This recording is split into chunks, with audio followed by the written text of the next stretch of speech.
Welcome to Book Club for Movies, everybody. It's June 20th, probably.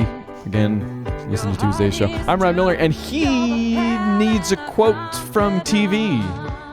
Write into podcast at bookclubformovies.com. What quote from TV should I use to introduce Matt? I can't even think of any.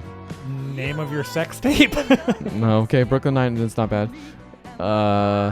Nope, I got nothing. I've got zero catchphrases from TV. Change the chat. Oh, it was the perfect one. And did I say your name yet? Matt Amberg? Let's go with it. All right. It is Book Club for Movies, like I said. This week, no movies. We usually watch one movie, you watch it too, we talk about it, as you can tell from all the talking. Yeah, trade the title too. This week, it's TV. It's TV Club for Movies? No, wait. You got very Ron Burgundy there. Okay, all right. Sure. You know what? That's the Book Club for Movies was the stupid title that we're like, oh, we can't not use that. TV Club for Movies might just be the next best thing. I feel like it's something you hit somebody with. Also, we already named it TV Volleyball. That's right. This week. That's what it is. TVVB 2, the sequel. That's right. The sequelining, the volleyballage. The volleyballage. So why that is because we watch a lot of TV that we never get to talk about, so it hurts internally. You're not supposed to keep that stuff in. It's not. You got to talk to somebody about it. So we take some time. We did this while I was in Colorado. How long has that been? When did I go to Colorado? April? Yeah, 2 months ago. Okay. I didn't think I was going to have enough material to do this every 2 months. So actually, you know what? I definitely don't have as much as I had last time. So you might win by default here, whatever the scoring ends up being. I don't know. We'll figure that out on Listen. Okay. But some really important additions that I am possibly more excited to talk about than I was last time. Cool. Yeah, I've got one that I am really, really, really excited to talk about. I think I've got that same one too, but I have another. No, you do not have the same one. Okay, I promise you do not have this one. All right, guarantee excellent. So the way it works, it's a volley because one of us starts and then the other follows, and usually I drop the ball and then we restart and Ryan wins. Actually, no, I think you won last time, didn't you? You know, I think we declared you the winner. I think we all walked home as winners of a kind. True. So true. So why don't you, as the reigning champion, start? Well, I mean, if this was football, I'd defer and make you start. But that's fine. I'll do it. Oh, is that how it works? Well, no. Wait, football. Wait, are you using football rules to define... What are the volleyball rules? Set, spike, match. I don't know. Also, the great thing is the sport. I know zero sports, but I might have chosen the one sport you know the least about. Yeah, you know, you'd have to. I'd have to go back and rewatch the. What was the guy's name on 30-something? Peter O'Toole. Close. The great 30-something actor Peter O'Toole. At which point Dustin Hoffman says, "Well, why don't you try acting, my good man?" If you know the story, I'm completely telling backwards. You win. Peter Horton. Peter Horton. Oh, from the 30-something to Life. No. There was a movie I watched an embarrassing number of times called... Is there such a thing? Yeah, no, this is one. It's called Side Out. And Side Out is it's a volleyball thing. It's a volleyball term. Oh. The movie is a volleyball movie starring Peter Horton as the aged volleyball master who's being pulled out of retirement to help young upstart C. Thomas Howell, who's decided, I don't want to be a lawyer with my dad anymore. I want to live in a beach house. And oh my gosh, you mean my girlfriend Courtney Thorne Smith is going to be involved? Wait a second. How did Harley Jane Kozak show up in this? You're still going. Yeah, no, this is a real thing. It's a real movie. You've made up the perfect reference. And here is the. You'll think this is a fake name, but there are only two. I think C. Thomas Howell's a fake name. There are only 3 volleyball also, a lot players. Of these probably are fake I names. have ever known in my life. 3 volleyball players' names I've ever known. Gabrielle Reese, because she was on MTV forever. She was. Professional, but VJ? No, what did she she was do? She was a. I don't remember what she did. Did she marry Dan Cortez, or am I just I hope dreaming nobody that? married Dan Cortez. That man didn't deserve anything. But then there were these two other guys that were at the time, which is again a funny thing to say, were big names in volleyball. Randy Stoklos, and here's the fake name. Sinjin Smith. Sure. It's as believable as anything you've said so far. This movie exists. It is called Side Out. I don't know that we should ever do a show on them, but I highly recommend nobody watches it. But if we ever do a movie volleyball again, it is rated PG-13, just so you know. I have to keep that in my back pocket to throw the volleyball movie. I feel like that I would automatically win, right? Oh dang, I'm giving away my strategy. TV volleyball. Okay, we'll do the TV movie now. Or the TV. What is this? What am I doing? What do I need to do now? You tell me. Tell me about the first TV Okay, you have. I'm gonna go short and sweet. Serve it. Serve it to me. Netflix original show. They're 15-minute episodes. I think there's a handful of them. I don't think there's even 10. I think there's 6. Show called Bonding. Really, I love this show. It's very cute, very sweet, very adorable. It is in a very adult way. It's about a gay man and his friend from a long time ago that they've kind of been out of contact with. They kind of reconnect, and he finds out that she is a dom. Oh, okay. Professionally, Toretto. It's all about family. Yeah, and much how people talk about Sex in the City, you know. That's right. I'm a Rachel. I can't. Such a Samantha. I'm a Samantha. I'm a Dom. I'm such a Samantha. Continue. So, he and her kind of get together, and she's in school, doing I want to say it's a women's studies course, but I can't remember exactly what the title of the course is. But her friend and she ends up hiring him essentially to be her assistant, and it's totally they're reconnecting, but they're both changing who they are and growing as people. And I think I've seen the trailer for this. And in doing this like what is quote unquote this obscene life, being doms together, that they're very. It's a cute show. Yeah, he becomes like he sets her appointments and stuff or something. Not only that, he does that, but there's more. But that's what like you're cruising through Netflix. You have to watch the trailers because now they just start them when you select the thing. Much. So I want to say I saw the first 2 seconds of that or whatever. Yeah, and it's a cute show. Like it's totally got adult themes to it. There's again, it's about a dominatrix, but it's not no children dominatrix themes here. No, it's people. I mean, there's not a whole lot of like you've got Blue's Clues, but you don't have blue on your bottom clues because you got hit. It's a spanking thing. I reached for that one. It didn't work. No, it was fine. Cute show. Again, 15-minute episodes.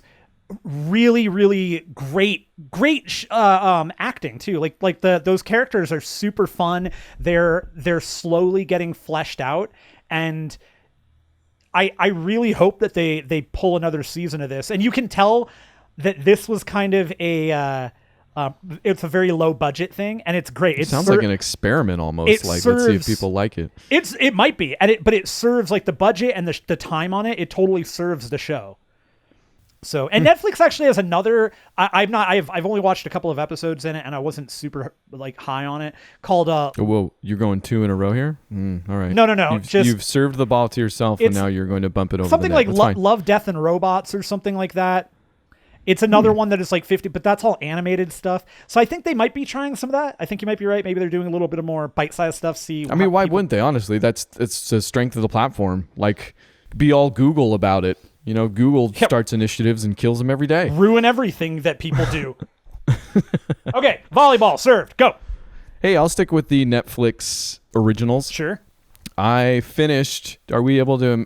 I'm still currently watching it. Are we able to talk about shows we talked about last time? Sure. Yeah, I think. Count? Isn't that the point? Like you update where you're at, because sometimes shows take a left turn. I've got even less to say than you might have, or maybe I could double up like you did. I finished the 3rd season of Arrested Development. A lot of people get down on the 3rd season. I have no idea why. That was the last, like, quote unquote real season, right? They were in the middle of being canceled. There's lots of funny jokes about HBO and Showtime.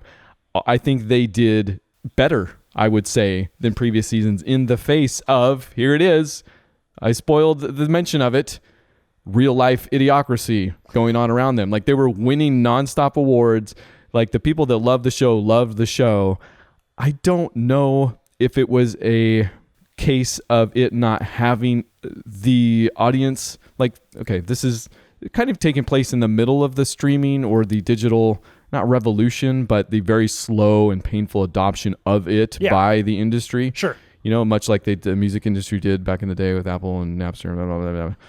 So I don't know if Arrested Development didn't actually have the audience or if it just wasn't enough for Fox, who famously cancels amazing shows. And they just did it to Brooklyn Nine-Nine, you know? And gets picked up immediately. They're idiots. So it is an idiocracy.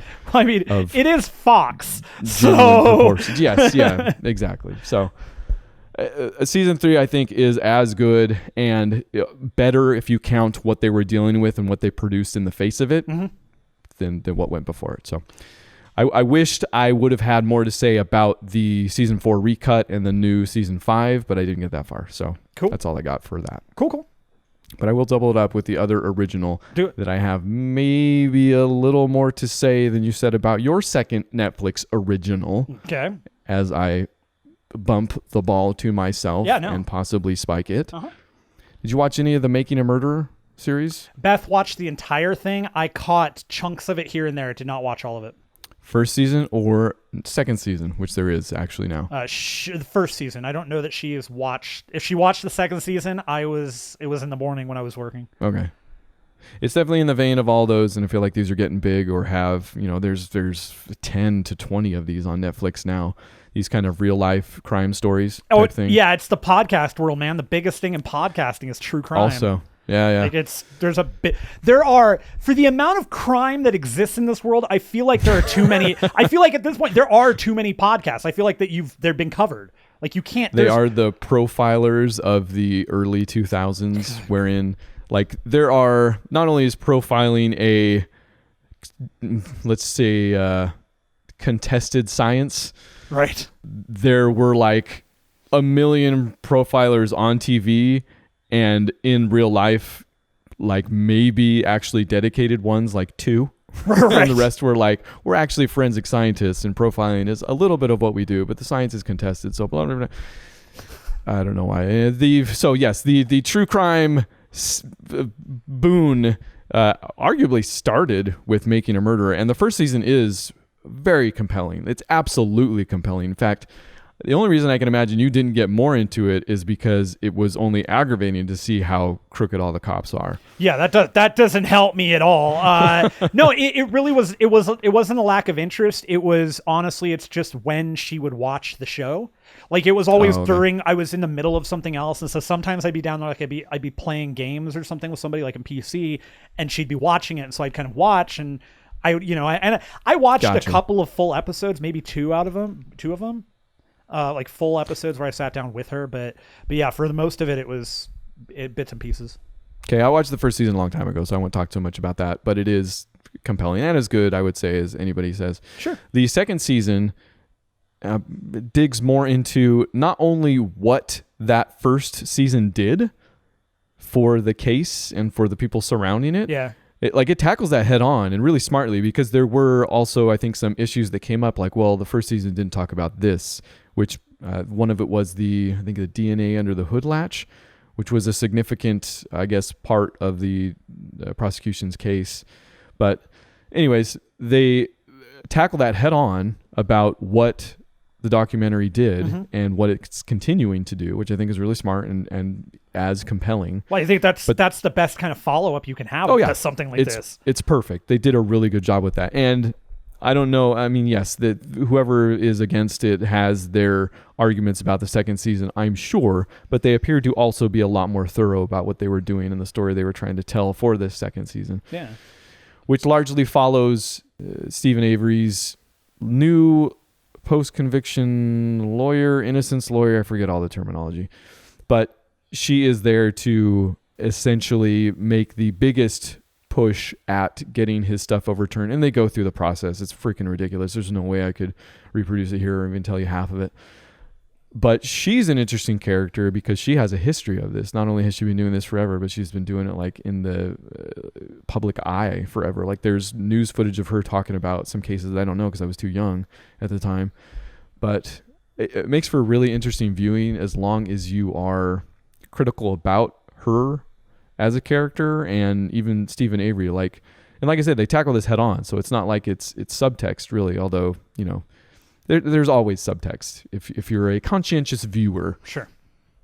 But it's dealt with really well here and continues to be compelling. Like once we got down to I was watching this with my wife also. Once we got down to the last 2 episodes, we were like something happened where we couldn't watch it as much as we wanted.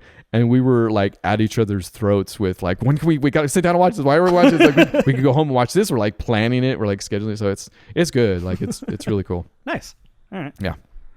Volleyed. All right. The wife and I, we've been looking for a new procedural. Like we wanted something that was something more along the lines of maybe Bones, but not like we didn't want I like the medical stuff, but we don't want to watch like a medical drama because it's hard to. With the medical ones, it's really hard to find a show, and this may be stupid, but it's hard to find a show that draws in as much as House ever did. Yeah, House was so good at that. I really need to. And it was certainly not perfect. And yeah, the last season was, they definitely, in my opinion, just the last 2 episodes were just a travesty. But oh, that's a bummer. I shouldn't say they're a travesty. I should just say that it was like the ending of that show is very cop-outy, and it's almost kind of, it's not as bad as Dexter's ending, but it's trying to be. So we were trying to find we've been looking for a new procedural, and we wanted something on Netflix that we didn't have to watch commercials for because we liked Elementary, but it's on Hulu, and we just kind of want to watch something. So we picked up Scandal. Oh, heard of it. Yeah. I didn't know it was a procedural, actually. It's a very procedural for sure. It is an interesting, I totally see why this show has gone on for like 1,000 seasons or whatever and got Shonda Rhimes the acclaim it got. The show is fascinating. It is totally a group of lawyers that are fixers essentially. And they're different lawyers, but they all work for one person. And she has connections to the White House, because of course she does. And it's just really fascinating. And it becomes a thing of the first episode is they're bringing a new person in. I think she just finished law school. Like she just got past the bar or something. She's coming in, and all of these people that work for her are, they're totally, it's that everybody's kind of got a different personality, but they're all very critical to what happens, and they're all very cutthroat about it, and she doesn't realize how big of a deal this is, like what they do. She doesn't realize how far they go. And the first episode is their team being called by the Secretary of State or something. Sure. Because the president needs to speak to the main character, and I'm glossing over names here because we're in the middle of it, but I've only watched. Sounds like you're not too would you pick this up a week ago or something? Pretty much, yeah. I'm like 2 episods in, so I'm not, okay. But she ends up getting called and is told that there's this woman who has who's been is going to blackmail the president, has all this information. She needs to be dealt with, and not dealt with she needs to die. She needs to be basically dealt with. Yeah, destroyed in terms of life. And gotcha. and so she gets met, they meet up, and the main character is like, you're going to stop or I'm going to destroy everything in your life. And she lists it off. Like she goes down the list of all the things that she can do to ruin this person's entire life. Is this set up for the show? Like this is going to be the main thrust of the show from now on? This is the first, this is the end of the episode essentially. And it's not the thrust of the show that it's the president. This is the example. Like I think they're giving kind of an early extreme example of how far she can go. Okay. And I think so it is a procedural in that she's kind of on a new case every show. Right. It's not. Yes. Okay. Yes. And so it's dealing with different scandals and all that, and how people really, really interesting, man. Super fun so far. And yeah, it's only 2 episodes in, but I immediately see why this show is popular. I always got a WB or CW vibe from it. Not at all. Oh, okay. No, didn't. And I know what you mean. I totally know what you mean. Yeah, it's just the talk surrounding it always. I mean, the freaking name too, Scandal. Like terrible name. Always gave that vibe. It to me, it's less CW and more along the lines of like Person of Interest. You know, like that. A USA. Sure. If you will. Sure. I think Person of Interest was NBC. But yeah, I want to go back to Person of Interest. We watched, I want to say, maybe more than the first season and just fell off for some reason, but I heard it picks up wonderfully and does really well at the end. Okay. Really good show, man. I like that show. That is not a regular repeat viewing, but that is one that definitely gets I will pop an episode on here or there, because once you get the characters, like once you've got the first season down, once you know all that stuff, you can kind of pick the episodes up and go, oh man, that was cool. Okay. Fun stuff. Yeah. Cool. So Scandal, fun, Volley. All right. Well, I teased this also, but I started Our Planet, the most recent Netflix 4K, I think Netflix original. Yeah.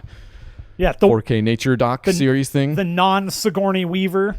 Yes, the non-Sigourney. In fact, actually, I think it's David Attenborough, yeah. Again. Yeah. It's always that. He's the only person that talks about nature. He's not even doing this for the show. He has like a number of clips. Yeah. You shopping cart them on his website, and then you make your documentary. I love that. That is a brilliant idea. The idea of having a shopping cart to make your own movie. I mean, it is choose your own adventure to a point, but man, that could be cool. Have you seen Our Planet? No, not at all. Okay. Love those things though. Love them. No, yes. Yes. In fact, that's a good way to come at this. Love those things. Mm-hmm. A little bit goes a long way. Like, it's very beautiful. They're using the 4K stuff. Me and you, funnily, I don't remember if we talked about this on the air, but when we got our first 1080p TVs, we bought Planet Earth on DVD. I bought it on HD DVD and played it on my Xbox 360 HD DVD player. Whoa. I don't know how you did it. Oh, I actually had it on, that was when they just started doing HD Discovery. So they had everything in like the highest definition they could have at the time. Oh. All right. Our Planet is also good one of those. Good. It uses a little more CG, and it's very non-noticeable CG. It might even be just some slight tweaks at times. I'm hoping they're not actually CGing some of the animals. They might actually. If they're not, it has that look to it. Yeah, like they're just filling in some of the gaps, right? Don't fill in the gaps. Let it's nature hard be to nature. Explain. Yeah, they do it in the service of it looking very beautiful. Also, this very much is centered around preserving the planet, and I think that's wonderful. Like, that's a good hook and something that should be had.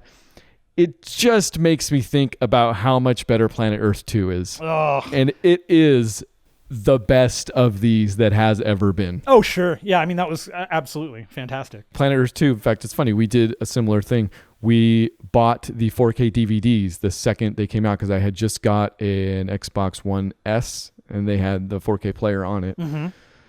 So, yeah, we got that, and we've been playing it, and it is gorgeous. Yes, that's not even the best part of it, though. Planet Earth 2 does that thing that you liked when Disney movies did it, even though they went kind of over the top, and they're kind of getting back to this. Like, Disney does documentaries, nature documentaries. They have a whole oh, good. I thought you were talking about Song of the South. No. It's like, yeah, Disney. Yeah, it's a beautiful movie, completely racist, and you're like, hey, this is great. Yeah. No, they tell a story, right? And like I say, Disney goes over the top in that they give them names and personalities to the point. Planet Earth 2... Mickey Mouse. Yeah, not what I'm talking about.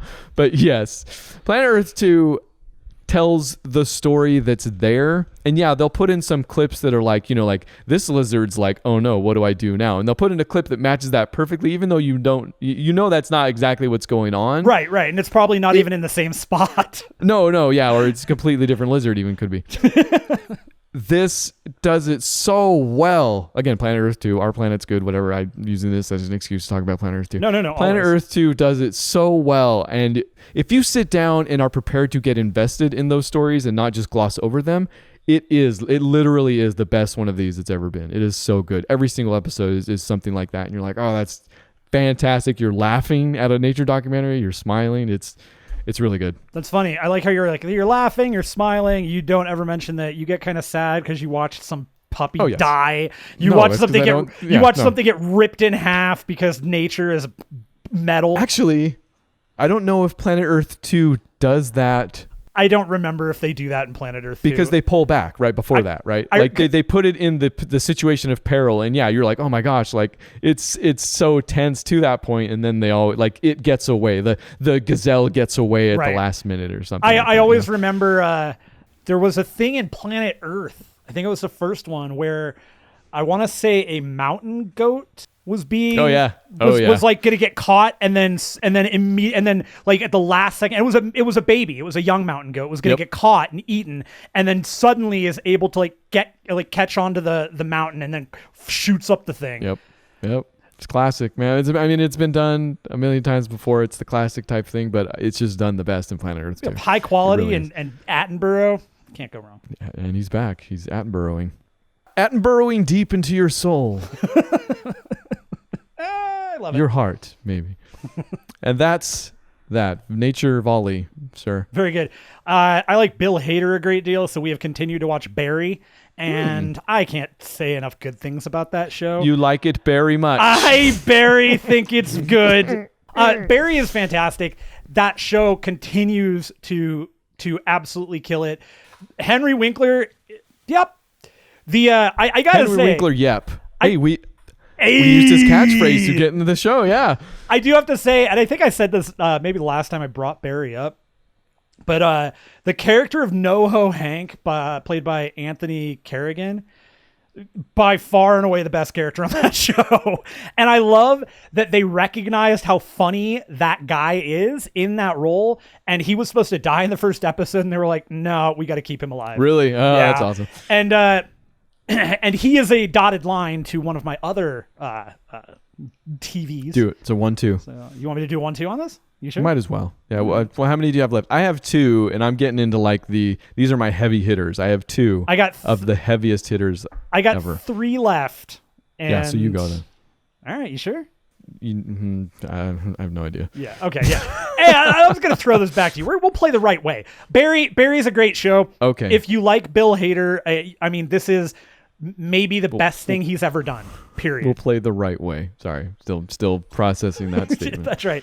So I highly recommend Barry. Go watch it now. It's on HBO. And Volley. Ha! Me and you have been watching this next one, so I don't know how that works in a sportular context. Good question. But Dark Side of the Ring. Yes. I am fully caught up now. I am not. I am 4 episodes in. I just finished the last of the Von Erichs. Man, that was probably my favorite of the episodes, quote unquote. That's the thing about this freaking show. This is Viceland's show. Vice, everybody knows Vice, Vice.com, whatever. Show about wrestling history. I guess that's a bad way to put it. It's about different... They're milestones. It's important milestones. That's a good one. Yeah, or even happenings in wrestling's history. Yeah. And yes, The Last of the Von Erichs was an amazing episode, but here's the thing about this show for me. I start with The Match Made in Heaven. It's about Randy Savage and Miss Elizabeth. Okay, and I should also mention this is me. I watched WrestleMania for the first time with you when I was in Colorado. I was brought up in the 80s, so I know wrestlers, and I have a fondness for them, even though I don't know nearly enough or anything about them in some cases. So very much amateur perspective here. Look, I didn't know about Miss Elizabeth. Let's put it that way. I knew about Randy Savage, obviously. Sure. I had no idea about Miss Elizabeth or their relationship or whatever. Yeah. We watched that, and here's the other fantastic. I watched that, and I'm like, I think Candy might like this. or at the very least get into it. So I watched it again with her, and yeah, she's into it. So then we watched next the Montreal Screwjob. I'm like, oh, this is even better than the last one. I just want to bring this. I just want to mention this. Okay. Well, let me finish this thought. We'll come back to the second episode. Go. And then the killing of Bruiser Brody, and I'm like, well, that was better than the last. And then the freaking Von Erichs, and I'm like, each episode is like 10 times better than the last, and the first one's so good you don't think it could happen. And I will talk about why once you finish your thought about episode 2, but it's just been so good, man. Fantastic stuff. The episode 2 in particular for me was anybody who was my age, I shouldn't say that either. I saw anybody. I watched it. I saw it happen live. I saw that happen. We all were sitting there going, what just happened? Brett didn't tap out. Nothing. What happened? That's awesome to have been there. You're talking about the Montreal Screwjob. Yeah, we saw it. We heard Vince ring the bell. We heard it. We were watching. What the hell just happened? We were absolutely stunned by it because Brett didn't tap. How did Brett didn't tap? There was nothing. It was what? and then years later, prior to this, that gets brought up in Beyond the Mat, which is a documentary that I recommend if you enjoy this. Oh, yeah. Recommend you watch that. It has, it's got another one of those super heartbreaking. There's a moment in that movie that is just, you just feel awful for the family. You feel awful for the wrestler. It's just a bad thing all around. Who's the wrestler? The movie's about one wrestler? No, the movie's about okay. It's multiple things, but it's Mick Foley. When they get to the Mick Foley bit and it has to do with The Rock, and it's just awful. It's just interesting. Awful. That current even. Okay. All right. Cool. I'm into it. I'm into this is the next thing I would talk about with Dark Side of the Ring. Is it as good a production as Dark Side of the Ring? I would say yes, but it's older. It's an older documentary that had they didn't have the reach that people have now. So it's definitely, I don't know. It's good. Cool. It's just different. It's a hard question because that's the other thing I would mention, and the reason I think why my wife has gotten so into this as well is that the thing, each and every episode, it's very much the Earl Morris school of documentary filmmaking, right? In fact, more than anything I've seen so far. I use that phrase a lot because the ability is more accessible than it's ever been. But Dark Side of the Ring uses recreations, much like Earl Morris's does. And it's just, what I'm trying to say is the thing is just, it's incredibly well made. Yeah, absolutely.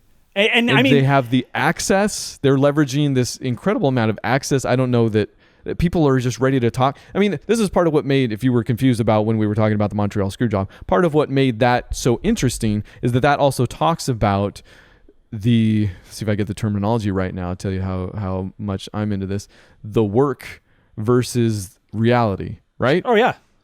So wrestling, one of the reasons it's fascinating to me and probably to a lot of people, although I feel at sometimes a lot of people like it when this isn't the case, it's always been fascinating to me because it walks that line between reality and scripted, and I'm sure there are moments that are less and more scripted than others, and the performers themselves have to toe that line or improvise, as it were, at times. Montreal Screwjob deals with how some of that was brought back, how some of the curtain was lifted, if maybe for a second, because then they also turned that into some stories or whatnot. So there's even some debate still going on about the Montreal Screwjob, right? Yeah, I you know where you land. Everybody knows where they land. Number one, Vince Russo he's a garbage. I will say this about this whole thing. Okay, Vince Russo is I 100% agree with Cornette. Vince Russo is somebody who's not he's a liar. It's been proven over and over again. The guy is not a trustworthy person. He's not a great human being. And I think he was only in that episode, if I remember. Which makes sense because Cornette freaking hates him, and it was a big deal. Right. Cornette, on the other hand, he's the guy with glasses that has the huge collection behind him all the time and stuff, right? Yeah, okay. So Corny had been he'd been involved. He was a promoter. He was a manager. He did all that stuff. I don't think he is either. I think he also has. That's the thing, though. I don't think anybody's telling the complete and utter truth. I think Cornette. Okay, I think Cornette is telling the truth that he knows. Cornette is also the guy. The guy is like he has the shortest. Nobody views. comes off as a fantastic human being. No. And Pritchard's kind of the same way. Pritchard's one that drives me nuts too because he does the I didn't have anything to do with it. I wasn't there. Like and he does that with everything too. Whenever Pritchard's called out, he's like, But there's also that aspect to, like, you can tell they're still a little bit reluctant to completely drop the facade, right? Like there's even later on in the Bruiser Brody episode where you get Abdullah the Butcher, who still has it in a way, and you can tell like still like it's just a mental thing or something. I don't know. Like it's still fascinating. It's again, people don't understand how real this stuff actually is. Like people forget it's been for so long, wrestling is fake. People still ask the question, wrestling is fake, right? No, wrestling isn't fake. The outcomes are decided. But everything that happens in there, man, that's real stuff. Those people live those lives. And some of them, just like any actor, Heath Ledger, the most recent perfect example, some of these people get sucked into a role and they can't get out of it. And it's who they are for their lives. I mean, great example in the wrestling world, Human Garbage, all the way from top to bottom, the Ultimate Warrior. He couldn't get away from that persona. To him, when he talked about the Warrior, he would say he, and in writing, he would capitalize it. All of the stories are so good. The filmmaking's so good. The Von Erichs is just heartbreaking. I told you. And Kevin is just, I just want to shake his hand. Did I not tell you that wait till you get to the Von Erichs? I said wait till you get to that because it's just crushing. The score, too, like the music they use is perfect. It's completely everything about, like, I can't think of a thing I don't like. Like, I am still navigating some of that, is it a work, is it real, and what does it say really, walking that line. It's just, and I should mention that I came to this through Waypoint, which is a Vice, it was their gaming adjacent brand. Now I think they've been rebranded as Vice Gaming straight up, but they did a show with one of the makers of this, which I want to say he's working with the Hobo with a Shotgun guy. I told you this. Jason Eisner. Yeah. He's I want to say he's filming the recreations or something. He has a hand in it or something. That makes sense. But that podcast with them not only got me to watch the show, which I would have been interested, I feel like, anyways. They had some just wonderful things to say about. Got me to watch Hobo with a Shotgun. No, it hasn't gone that far yet. Well, although I don't have anything against it. Why wouldn't I? No, you should. No idea really about it. I just like the title. It's got Rutger Hauer in it, and it's awesome. Yeah. So, but yeah, they talk really well. I believe it's Austin Walker talks really openly, but also for someone who's had at times difficulty understanding why that's important. Like even in the past, hearing you talk about wrestling, sure. Like there's a part of me not having seen it or understanding, like I said, yet just being like, it's just scripted, man. Like talking about like, okay, when Kofi won, are you kidding me? That was amazing. Well, it was amazing, but I didn't fully. I was a little bit. This is further along in my education. I'm the Kerry Mulligan of wrestling at the moment.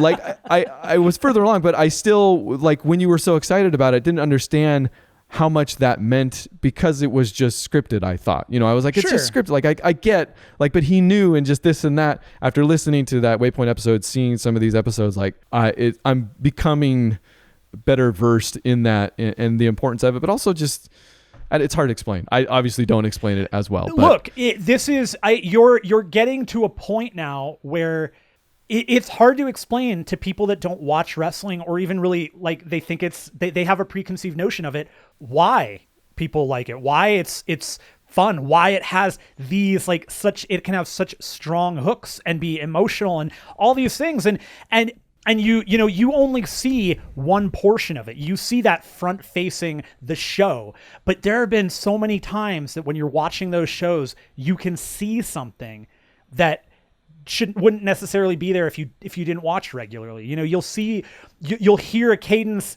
that somebody doesn't usually have, and you'll know something is not right.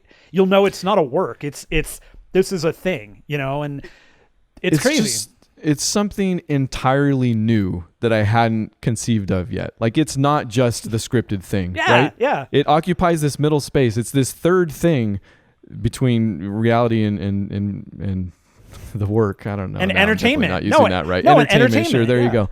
That I hadn't really grasped onto before, and it's fascinating now that I'm kind of getting that. So yeah, this is the way to do it too. Like, if you're passingly interested in wrestling, just watch this thing. It's interesting no matter what, and it's so well made. Dark Side of the Ring. there we go. And you had that too, so I don't even know how this works. I don't have that. Simultaneous I volley? actually wasn't going to talk about that. Oh, really? one. So that's funny. Now I have no idea what's going to happen. I know. You look like something's happening out your window that Yeah, you need to I got to address. step away for a minute. All right. Yeah, sorry. It just suddenly started like raining, and also wind, and it's been warm, so all the windows are open, and Yes. rain and electronics, and also beds don't match. Agree to disagree. I love putting my stereo in my wet bed at night and just rocking out. Sorry. You got another one? I think that was my volley. Yeah. Yeah. You don't have Dark Side of the Ring. What are you doing? Okay. I got one more, and it's my heaviest hit. I got two more, and Okay. they're medium, I guess. All right. Yours have been better this time by far. Oh, cool. Gotham. I might pull this out. Continuing on with Gotham, we're in Yes, the Gotham. at the midway point, I think, a little over through season 3. If you will remember season 2, I mentioned they got BD Wong to do Hugo Strange. Freaking amazing. Mm-hmm. He has a quick show up in this. He's in Arkham, so he's not gone. I have a feeling we'll see him again at some point. This season, they have taken a character that I never could have imagined being a character that went for as long as it did and still be effective. We're talking about almost the whole season, if not the entire season. The Mad Hatter. And they did a freaking great job with him.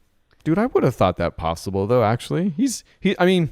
Okay. I've never seen him be a compelling character, but I feel like I want to see him. No, this is it. No, this is like they did a fantastic job. He because every character that they've used, they've done a good job of having the callbacks to the real character, but there are things they're just not doing. Like, just the last episode I just watched, and there's a bit to this, but they Selena and Bruce just found Ivy, and Ivy had kind of disappeared from their lives.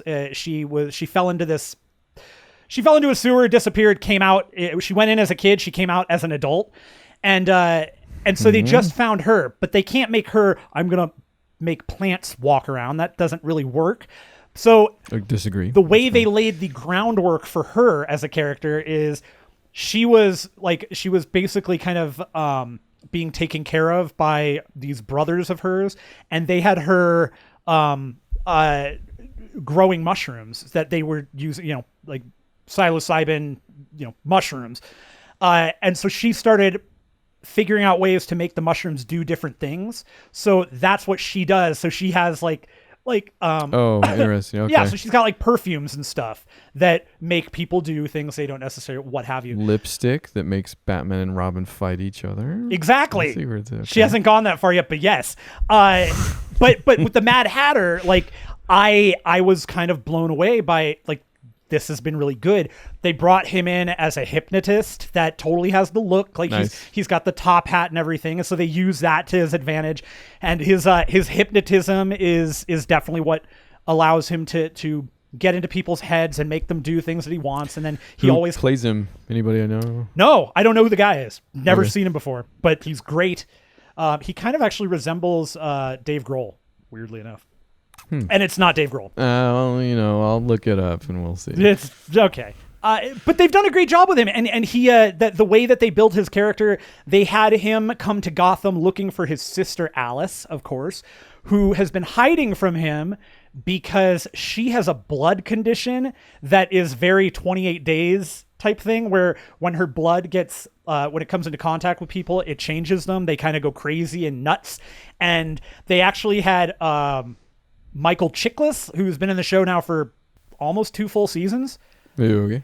they had him get infected. So we've been watching that happen for the last like 10 episodes of. I feel like he'd do a good job at that. He does such a good job of the fighting the thing and like going back and forth, and it's really, really good. Benedict Samuel is the Mad Hatter. He's great. In Gotham. Super good. And they've I don't mean this reductively. It's not the right way, but I can't think of another way to phrase it. They have dragged this out in the perfect way, because they've continued doing stuff with now we've got Oswald Cobblepot as the mayor, and his best friend, who we now find out Oswald is either bisexual or gay. Okay. At least to a point. We there's nothing To a point? Well, no, okay. I'm saying that because nothing has been made concrete, and, Okay, it could very well just be a different, like the more I'm bisexual to a point. It could be Gets that point, forget it. No, I can't deal with it. But it could be more of a platonic thing. It doesn't. I don't read it that way. But he with the Riddler, with Edward Nygma. So those two are those two are working together as he's Cobblepot's the mayor, and Nygma is his second hand man, right hand man, I guess. Second hand man, he got him at a store. He How much for that Mad Hatter over there? $9.99. That's a sold. Oh. It's been great. They've this is a show that I find highly entertaining. I love all the callbacks to the comic books, and I love that they do their own thing with it, that they're very clearly not beholden to anything. They're just kind of, we know that these characters will consist, by the end of this show. Yeah, and I feel like this is some of the stuff you mentioned last time. But sure. It's good to know that it's carrying on. For sure. For, was this third season, you say? Yeah, Bruno Heller is the man. Oh, that's right. It is it always seems to me a little bit weird that it's good, and then you mention Bruno Heller, and I'm like, oh yeah, it's Bruno. Now it makes sense. Yeah, I really like it. I'm a huge fan of it. I actually think that the kid who plays Bruce has done a really I liked him in the first season. At this point, I think he's a much better actor than he was at the beginning, and I thought he was fine then. He does a really good job with. I can see his, that kid. I can see the way he acts. That is totally adult Bruce as a kid. He's or as a teenager. Totally see it. It works in every respect. Yeah, I wonder. I mean, what does the DC universe stand to lose by finally incorporating some of their DC TV actors into the cinematic universe, Well, I mean, I liked Ezra Miller. We talked about this with Justice League. Yeah. Ezra was fine. I would have preferred Grant Gustin. And I would not have, actually, is the funny thing. But I feel like the way that universe is going, at this point, do they have to lose at this point. Yeah, well, but now they've got Shazam that worked for them. Black Adam is coming. They announced. That's true. They did officially announce Shazam 2 is going into production next year. Oh, really? Yeah. Nice. So, all right, I'll buy my ticket. I'm coming to Colorado for Shazam 2. If you don't, I think it'll be disappointing. All right. Glad I got a plan now. Gotham, man, super fun, totally worth the watch. I am having a great time with it. I look forward to finishing out the season and continuing on with. I can't remember, 5th or 6th is the final season. That's just wrapping up. I can't remember either. But wait, just wrapping up? I thought it was done. Nope. Or is this the final one? It just ended it either just ended or is ending in the next couple of weeks. But just the season? The show is still going? No, the show is over. This is the last. Okay, the season that's playing right now is the last season, but I don't know if it's. Gotcha. I don't know what number it is. Hey, I'm glad you brought in we had a fair amount of discussion about comic book TV shows last TV Volleyball. And so recently I've also mentioned for Book Club for Movies, you'll remember that I'm going through the movies leading up to Endgame with my family. I've already seen Endgame, but I wanted to go back and do the marathon thing. Yeah. I have my own list picked out, though. I'm not doing all 22, although I think I'm doing 19 or 18. So whatever. I should mention that list again someday. I will, because two things have happened. Number one, I'm pretty sure I want to do a show. And we're scheduling out the shows now. You don't have to be there for it if you don't want to. But I've just garnered so much from seeing all these movies together in preparation for Endgame again that just some wonderful, absolute awesome things have come out that I need to also. No, you know what? Let's do a mega show.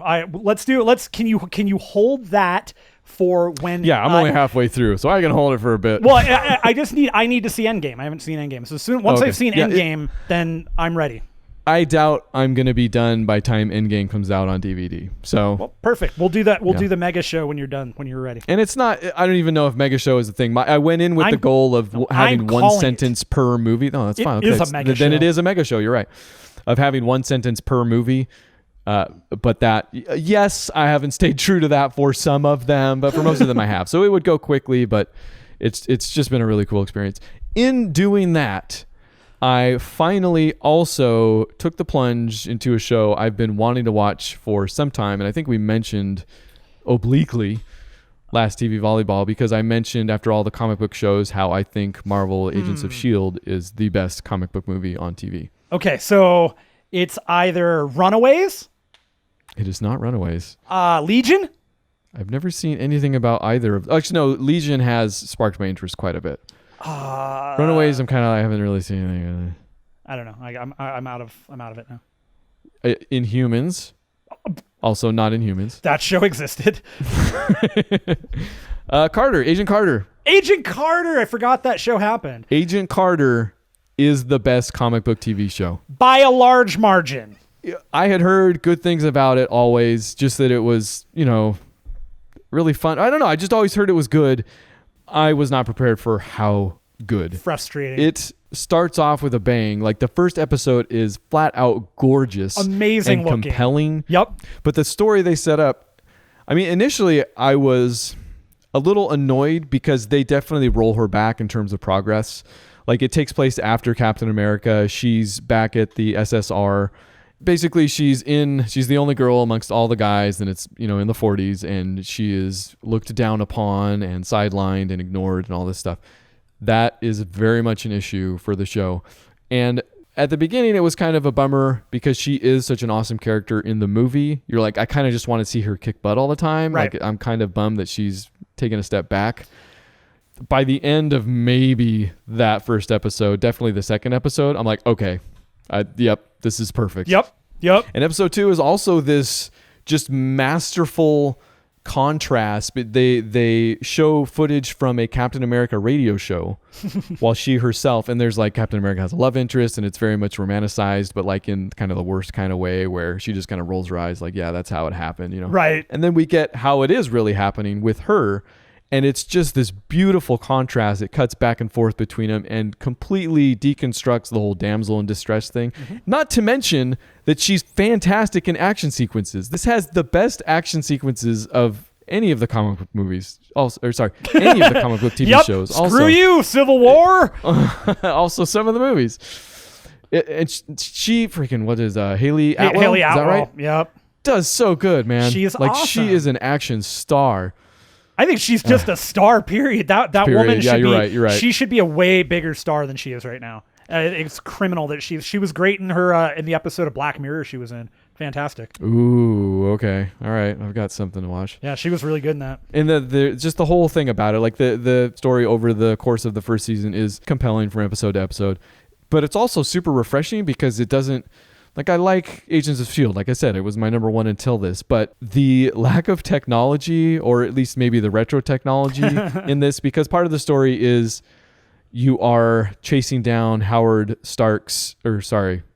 No. Yeah, Tony Stark's dad. Yep, yeah. Howard. Lost inventions that got co-opted. And in fact, the story's more substantial than that because it deals with how Howard Stark divorced himself from his station in the Captain America movie. Like, it is substantial to the story of those characters and the universe. Yeah. It's actually really interesting.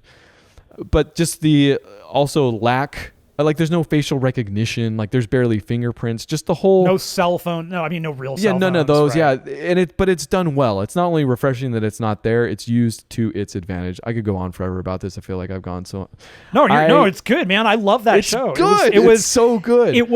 That is totally a true missed opportunity. There is no reason for that cancellation. I'm bummed, man. None. Like I've only been through the first season, so I'm stoked I have one more season still, but yeah, like there's the again, I can go on forever. I got to mention this last part as well. Yeah, do it. There is an arc with the captain who is, yes, very dismissive and definitely makes a lot of mistakes, but they portray him so, and it's the actor too. He's a really prolific character actor. I don't remember. I haven't seen the show since it aired. Shea Wiggum. It's Clancy Wiggum. Known for Take Shelter, I Don't Know, Wrist Cutters, A Love Story, American Hustle. So Wrist you Cutters, definitely would recognize him. And Wrist Cutters was a great movie. But he is really, like, he's good in this show, but what they do with him at the end, I teared up. Yeah. For that character. Yeah. I don't know if you would remember what happens to him. I do not. I don't remember. Yeah. It's awesome. That's my big hitter. That's my big volley. If I don't win with this, I've got nothing. Okay. The last two I've got, I'm going to do the known quantity, and then I'm going to give you the unknown quantity. Oh, two. All right. Okay. Known quantity is Walking Dead.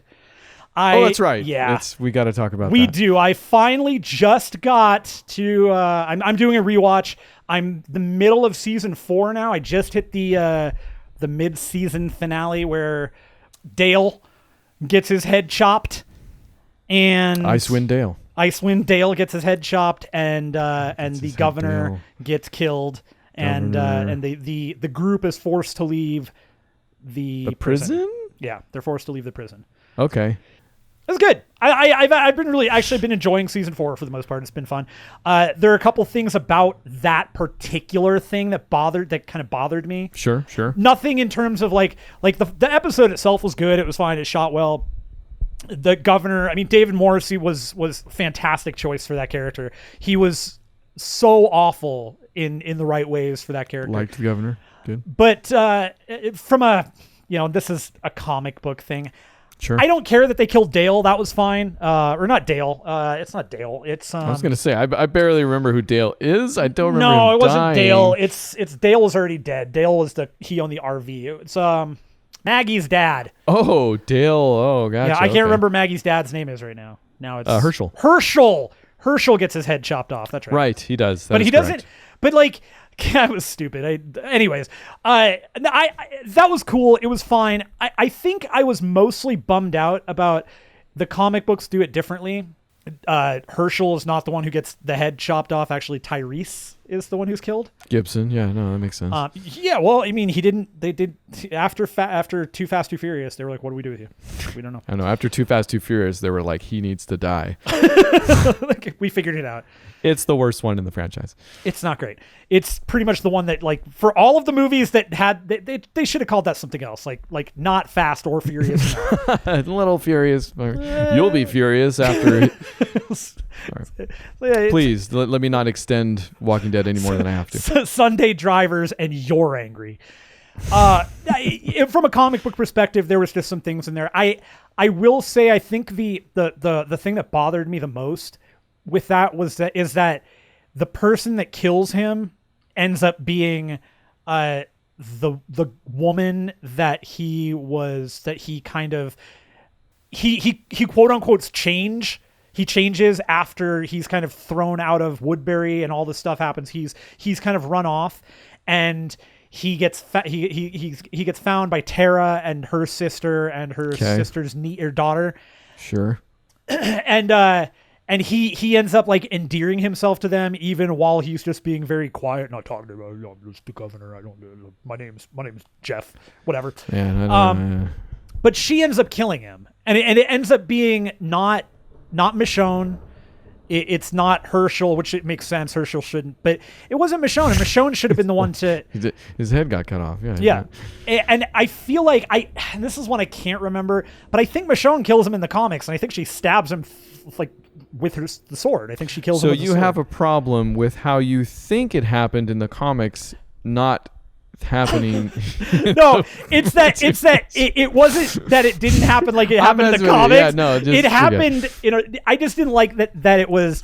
Yeah, no, TV show you get bad, comic book good. We get 3 episodes of this arc where I'm a good guy, where he immediately kind of turns back into okay, they don't know I'm not a good guy, so now I'm going to be a bad guy. And it's just, it was, I think maybe more than anything, it was just that little arc that was just too short. It was too short-lived, and not, while I think to a point the death was deserved by her, or the kill was deserved by her. I don't think it was ultimately. I do remember thinking that seemed like a continuation from the previous season. Like it seemed almost out of place. Like those 3 episodes belonged last season, and they just they didn't happen for some reason. Right. They essentially let the Woodbury stuff go into. It's the same thing they did with Negan. I don't think they dragged that one on too long. I think that this actually, the prison stuff and the governor, I think that actually worked in terms of the timing that they did it. It was fun. I'm actually okay with that. But I think it also just has a better pace. And I'm looking forward to getting back to the 7th and 8th season to see how I feel about them now. I think you're getting up to what might be my favorite season, though. The 5th season with with Terminus. Oh. I think that's 5th maybe season. Maybe that's the 6th Wolves. Season, then. I don't it's one remember. with Alexandria. Is that the name of the place? We just talked about this, and I still can't remember. But yes, Alexandria shows up soon-ish. I'm pretty sure Alexandria, and because Alexandria shows up before the Wolves, and the Wolves are in the 5th season. Really? I think it's the one where dude with the staff. Yeah, Morgan. Morgan basically makes his journey back into the show, and he's got like a note from Rick or something that's kind of keeping him alive the whole way, and then that whole journey, and then combined with what Rick does with the leader of Alexandria, and then how that meets up at the end at like the last second. Yes, amazing. Now I'm remembering what you're talking about because Alexandria is run by the husband and wife, and right, got it. I don't think you got there yet, right? No, I haven't gotten there yet. No, they've got to go through. So Terminus is coming up then, and maybe it's this season, but Terminus happens before that. I want to say so, yeah. Then they get there, and that's when the Wolves happen. And the Wolves was a takeoff of the Hunters. This is bad. I'm definitely winning this round. You are. No, you've won. Any case, I'm actually having fun with The Walking Dead again right now, and in terms of, spoiler, I'm going to drop this. Spoiler. Here you go. Oh, no. This is a comic book spoiler, so if you don't want to know more about The Walking Dead comic book, don't listen any further. Or possibly the TV show. They finally killed Rick. Did I tell you this? Oh, you did, yeah. Yeah. Last step. And you liked it. You liked how they Loved did it. it. Yeah, they did it in a very inauspicious manner. He just gets shot in a stupid way by a stupid person, and it's perfect. And I loved it. That's cool. Then I was like, yeah, they should do that in the show, wherein they just reference somehow that the elevator, yes. The helicopter. Got on an elevator. That's how he left the show, was in an elevator. Like, say, guys! Freaking Willy Wonka. No, the helicopter just exploded immediately after takeoff. They just never showed it. I prefer the Simpsons thing where it goes up and then just comes straight back down. Also, that's fine too. Yeah. Either way, I'd be happy. So that's Walking Dead. And then you have nothing, or you have something. No, I don't. That's like I said, if I don't win with Agent Carter, I got Okay, nothing. Here's my last one. I will try not to be as loquacious about this one. You hit the ball over, it bounced off my head, and somehow made it back into the court. I wasn't paying attention. I didn't have anything. We're still playing. Let's go. Babylon Berlin. It's a Netflix original. Had no idea what this show was. Didn't care about it until Beth showed me the first episode, and I went, well, I'm in. I got to know. Like very in? Very extremely in. Like I will very likely finish the show this week. Okay. It's really good. So Babylon Berlin is a show in German. It takes place in 1920s Berlin, and it follows this World War I shell-shocked cop who is moving from Köln to Berlin, and in doing so, he's already because he's shell shocked. He has the shakes. He has lots of like he freezes up, so he has to take medicine for it. And I'm not sure what the medicine is yet. I don't think they've shown it, but it's like laudanum or something, and it comes in these like glass containers that they have to pop the top off, and he has to drink. Really weird. Like I don't know what it is. It's interesting, but it's this like so. There's like a couple of stories going around where there's the cop is on a trail of an underground, keeping in mind it's the 20s, pornography ring. They've got a picture of somebody whose face is scratched out, and he's got 2 women with him, and they want to figure out what's going on because something bad is happening, and they need to know. You're not given everything right away. They're breadcrumbing this like very well. It is a mystery. Along with that, in a completely separate thing, but somehow also going to be related, there are Russians pretending to be Germans who are trying to transport a train car that they have attached to a car coming into Berlin, which makes the train one longer. So they have to have people there to say, oh yeah, it's fine, you can get this through. The train car is filled with gold that they're trying to get to Istanbul for Trotsky, because to help fund the revolution there. This is great, yeah. And then you've got another thread of a girl who's living with her family that also is like doing flapper. She's a flapper in her kind of like off time, like when she's basically like sneaking off and doing this stuff. Okay. Incredible story, incredible stuff going on. I love this. It looks freaking amazing. The actual visuals for this, the way it's shot, gorgeous. Looks incredible. The way, like, the costuming for they did it. They knocked this thing out of the freaking park. I'll be looking this up. And I can't wait. I legitimately can't wait to see how it's unfold, because it's unfolding slowly in like with the exact right amount of tension and speed that you need to keep something like this going, where it doesn't just immediately become a like the really bad cat and mouse where you know everything and now you're just waiting to find out, why is this person stupid? Why didn't they do that? It's not that. Huh. You're like, it's great. It's fantastic watching this character. And I love the cop character, because he like, we see the shell shock. Not only is it something that the other officers talk about in a negative, they make fun of him for it. It's great. It's such an incredible, important thing to where that character goes and what he's doing. It's freaking good. How many episodes in are you? 3. Okay, I was gonna say this better be more than the first episode. No. I'm 3 in. Beth finished it and she was like, "Yeah, this is good. You're gonna like it." Freaking blown away, man. All right, that's cool. Good quality. Babylon Berlin. What is it? Who's the Babylon?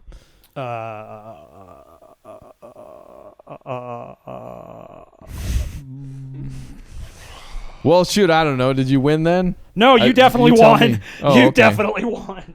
You won on the planet Earth stuff alone. So. I won. Oh, wow. That far back, huh? No, I feel like we still didn't know where it was going to go at that point. Heck, 2 minutes ago, I didn't know where it was going to go. That's fair enough.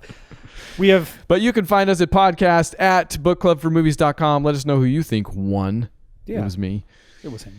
And next week, we are doing a movie, right? We're back to movies? We are back to movies. And here's the thing, everybody. We mentioned this. We teased it. We talked about it. We do have a schedule. We're going to put this thing up here. We're kind of putting finishing touches on it. But we've got a good listing here of the next couple movies we're going to do. And I think we're going to post that up on the website. And we'll post it and we'll tweet it. And podcastbookclubformovies.com. If you have any suggestions for movies or television programs, throw us those. I'm always interested. Also, I like watching things. I'm happy to change stuff up and have a little bit of fun. On Book Club for Movies. Thanks for hanging out. See you later. Bye. Bye.